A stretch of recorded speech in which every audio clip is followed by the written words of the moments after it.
Adventure Stories. Приключенческие рассказы.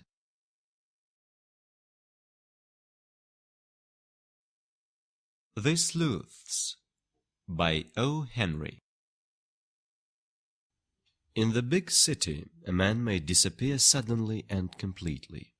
The police and all the private detective agencies of the city will take part in the search. Most often they do not find him, and the man's face will be seen no more. Sometimes he may appear again under the name of Smith or Brown or one of their synonyms. Sometimes, after searching in the restaurants and the city's labyrinths, the sleuths will find that the man has only moved next door. The case of Mary Snyder is not without interest.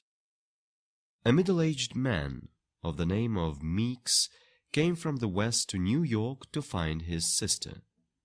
She was Mrs. Mary Snyder, a widow aged 52, who had been living for a year in a tenement house in a crowded district.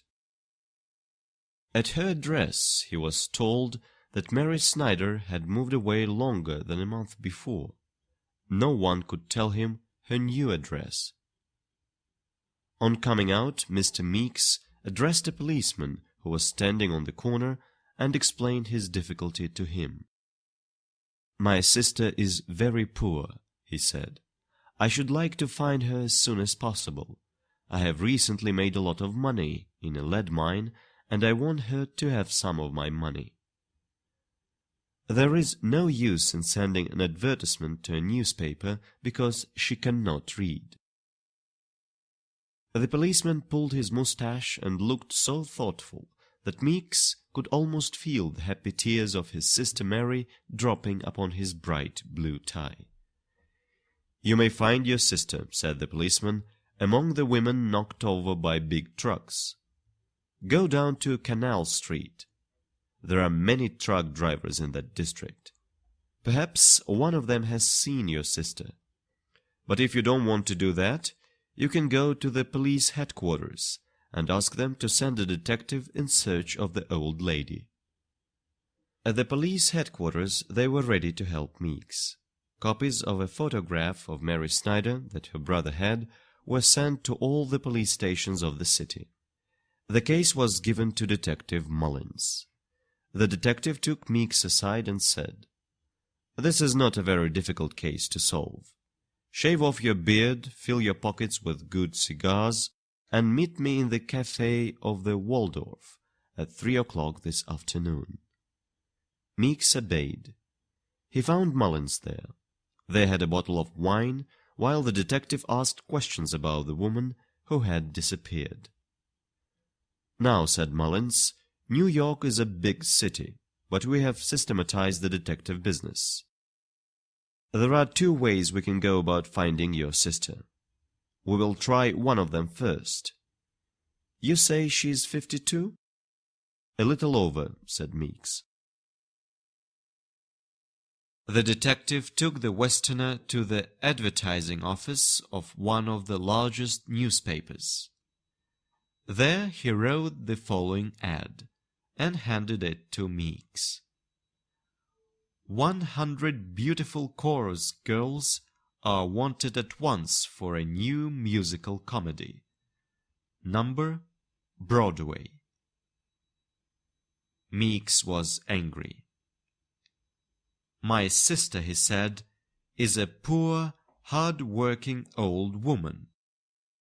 How can an advertisement like this help in finding her?"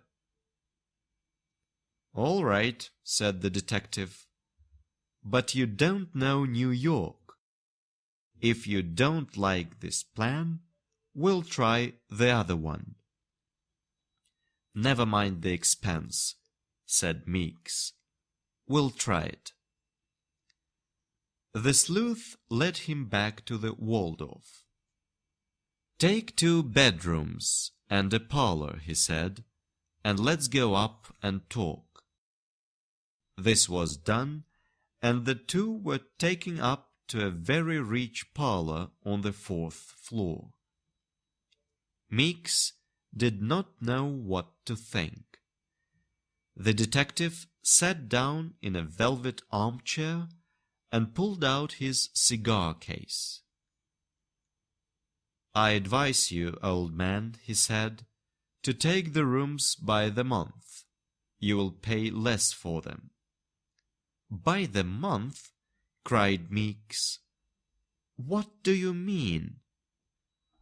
"Oh, it will take time to work the game this way. I told you this plan would cost you more. We shall have to wait till spring. In spring, there will be a new city directory, and we shall buy it. Your sister's name and her address may be in that directory." Meeks got rid of the city detective at once. On the next day, someone advised him to consult Shamrock Jones, New York's famous private detective. He demanded much money for solving mysteries and crimes, but he always solved them. Meeks waited for 2 hours in the great detective's apartment before he was received. Jones was sitting in an armchair reading a magazine when Meeks came in. The Westerner explained his task to the famous sleuth. "If I find your sister, you will pay me $500, said Shamrock Jones.